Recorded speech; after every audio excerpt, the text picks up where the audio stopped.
How are you, mate? Good, thanks, Matthew. What about yourself? Yeah, I'm good, thanks. I got the late call up today. Unfortunately, Rebecca's unavailable due to some stuff at home, so I've stepped in at last minute. I feel like I've jumped into the ones, been caught up from the reserves. Always good to have you here, Matthew. Thank you very much, mate. Hey, so you're obviously spending a lot of time in and around people with existing lending, people looking at buying property. The world's very different to what it was 3 months ago. Tell us a bit more about it from your perspective. Yeah, look, where to start?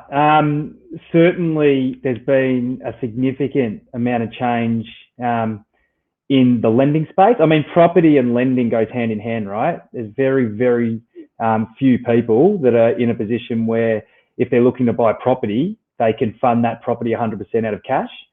So the vast majority of people are looking for lending, are funding when they're buying property. So they do go hand in hand. So how has the property market been affected? Well, the obvious one is no one can actually go in and look at the place. Open inspections have stopped and auctions have stopped. But I know the real estate industry have been really proactive and innovative to keep that ticking over. And surprisingly, even within our clientele, we're seeing people that are still managing to transact, which is great. And then on the lending front, there is big changes. There's changes from a policy point of view, which I think we'll get into in more detail. But probably the biggest change in a short amount of time is just the banks needing to readjust their own processes and systems, because these are huge organisations that are based all over the world, and obviously this virus has affected their organisation everywhere. So processing times and processes have been drastically affected, and the flow-on effect is. Yeah. There's just a lot of change everywhere. Are you happy today, mate, Yep. if we spend a little bit of time focusing where potentially the opportunities are for people, and then also maybe some of the more defensive strategies that people, if they are under duress because of what's going on, that we spend a little bit of time there as well? Yeah, for sure. Perfect. All right. Yeah, well, let's start there. Let's start in the people that might be adversely affected. So let's say that I'm in a position where my work has been cut back, and I'm struggling to pay the bills, or I'm struggling with the stress of what may occur. What would your recommendations be for me? Yeah, look, the thing that I've been really pleased with and proud, it's made me proud to be within the industry and be an Australian, is how proactive and how quickly the banks jumped onto this.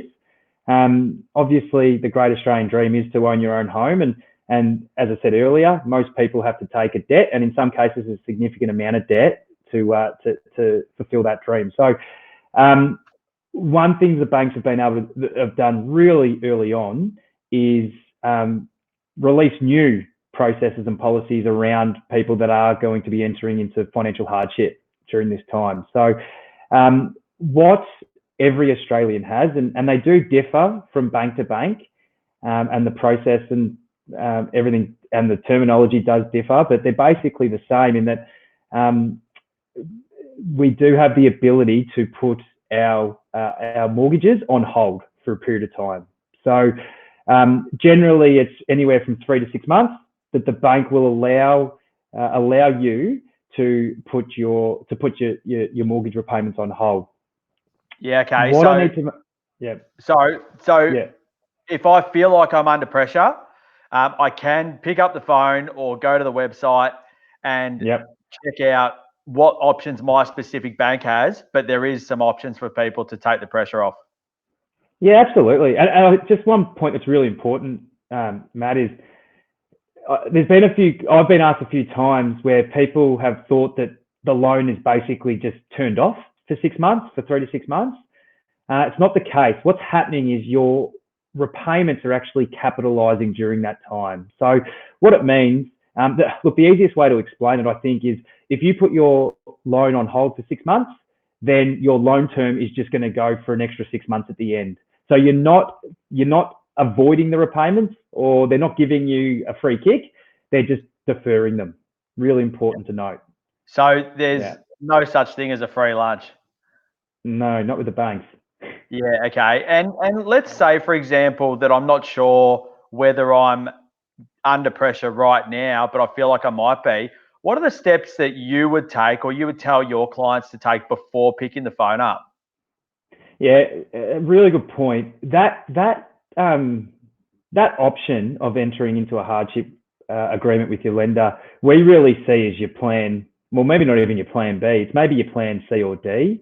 It's just a good one to have in your top pocket. Our stance on it at Rising Tide is let's not trigger that unless we actually need it, until we need it. But in saying that, we don't wait till we've got $1 in the bank and then contact our lender.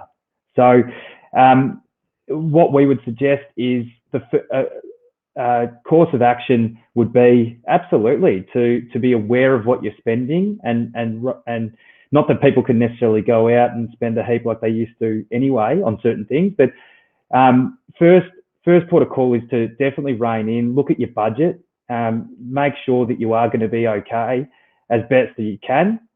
It might mean eating into some savings to get you through a period of time. And then what we've, as a house rule of thumb, if you're down to a month's worth of expenses, so family, household expenses and mortgage repayments, if you're down to your last month's worth, that's when we believe you should be getting on the phone or visiting the websites to be looking at the hardship agreements. Yeah, mate, I think it's a really good call. What I'd also add to that is to be aware of all your options, and proactive communication is really important at this stage. So it's actually talking to your employer, working out what options are available from a stimulus package. I keep harping on about it, but we want everyone to go in, jump on their MyGov account and get a good understanding of it. Speak to your employer, work out whether you can get the JobKeeper allowance, because if you are on reduced earnings or hours, there is money available during this period of time. Yeah, that's right. There is a lot of steps that you can take, and the other one is some people are in a position where they've got family support as well. So the hardship agreements with the lenders are getting a lot of airtime, or they certainly were very early on of this whole thing. And it is great, as I said, it's great to have in your top pocket. But let's explore all other avenues before we actually have to pull the trigger on that. Okay, so we'll reconfirm this in the post afterwards, but it's basically do your numbers and be really conscious with your spending. Be aware of what you're eligible for from a stimulus perspective. If you still feel like you're under duress, or you get within 1 month of your expenses running out, go and have a chat to your bank. I reckon it's a good call. Yep. Awesome, mate. So whilst there is a lot of people that have been affected really imminently or already, what about the people that maybe just want to take advantage of, say, the lower interest rates that are on hold, that are available at the moment? What's the best way to play things, particularly if your income hasn't been affected? Yeah, look, it's really, really interesting time at the moment, as everyone knows. And we are getting two very different phone calls at the moment. Or let's say three different phone calls. One phone call is we're in trouble. Second phone call is we think we are going to be in trouble. And the third phone call is, hey, how do we take advantage of the situation that we're in at the moment? And they're obviously three very different conversations. But with the latter, there is opportunity. Whenever there's a financial recession, there is opportunity that comes out of it. So, yeah, a question we're getting asked a lot at the moment is, is it a good time to buy? Should I be buying? And have you got me, mate? Yeah, mate. Okay. And look, the answer is we need to do our due diligence whenever we're buying a property, whether it's for home or investment purposes. Investment of funds, whether regardless of how much cash you're actually putting in or how much of a debt you're taking. So we want to be treating we want to have the same due diligence process as when we're buying a property. We want to have it now like we would outside of a corona environment. So what we want to do, though, we want to add a few more steps, and just with the amount of uncertainty that there is in the world at the moment, we just want to make sure that we've got our plan B in place. So all things might be going well now, but let's just make sure that if something was to happen, our income was to dry up for a period of time, are we going to be able to get through a lean period? So if you were thinking about buying pre-corona, and you're in a fortunate position where your income hasn't been adversely affected or too severely adversely affected, then yeah, potentially it is a good time to be having a look and to be getting into the market. Now, mate, I do want to just point out we are having a few technical issues. We can still hear you perfectly. Okay. But from my end, I can't see you, so we'll just keep chipping away. So once again, to recap, if you were thinking about buying before this popped up and your financial circumstances haven't dramatically changed, it's probably a good time to buy, given that assets are cheaper.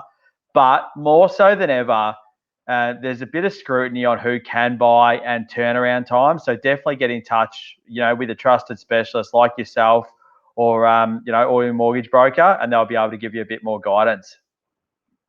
Yeah, absolutely. Look, I'll just share a real life example for you, Matt, which I find interesting, and maybe some people out there will as well, just in terms of some context around the opportunity. So we've got clients at the moment who are looking to buy a property, and they've been looking for a few months now, and they came really close to buying a property pre-corona, and that property at the time, $1.2 million would have got the deal done. Now they decided at the time that they weren't. It was a little bit too much for them, but they were very close. So fast forward 2 months, that property hasn't yet sold. The real estate agent has contacted them and saying the vendors are now resetting their expectations, and anything for around the $1 million mark is going to get the transaction completed. So so that's obviously a significant, what are we talking, nearly 20% of a difference. Not to say that all properties are going to drop by 20%, absolutely not. Completely subjective to the situation and the vendor situation. And however, these people now are certainly reconsidering that as an option. Okay, so Sammy, for those people that are reconsidering getting into the market, how can they make themselves a more attractive candidate for the bank? Yeah, another good question. Look, and I suppose to build on that a little bit, Matt, is another question we get asked a lot is, are the banks still open for business? Are the banks still lending money? And the answer is yes, they are. There is a few more questions asked and a few more hoops to jump through. But if you're fortunate to be in an industry that hasn't been smashed by this thing, then there's no real difference between lending pre-corona and right now. So the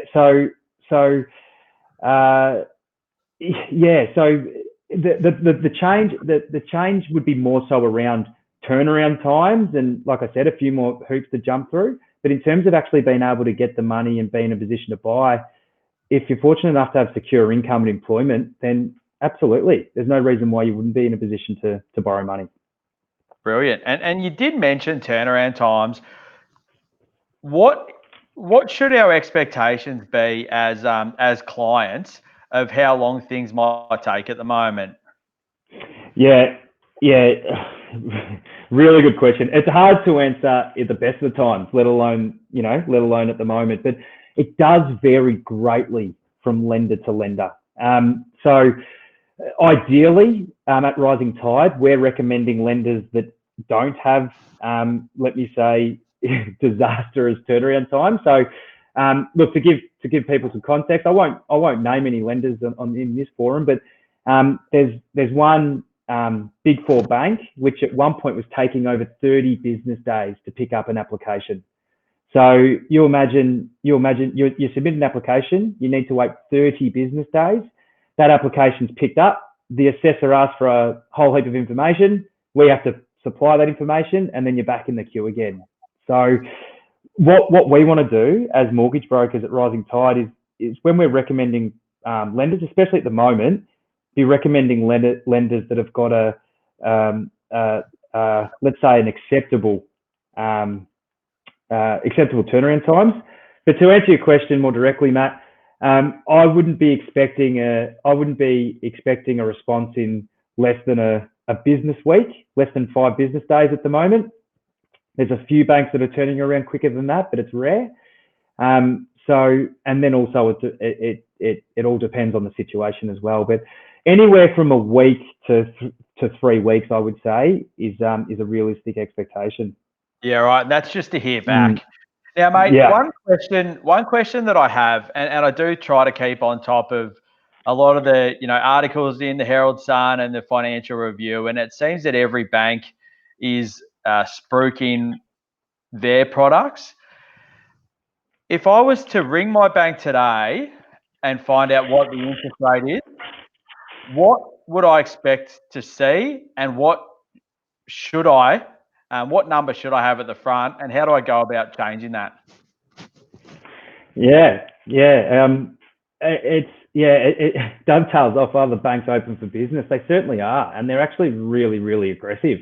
Really aggressive to pinch each other's business. So if your interest rate doesn't have, if your interest rate has a 3 in it, then you should definitely pick up the phone and give us a call.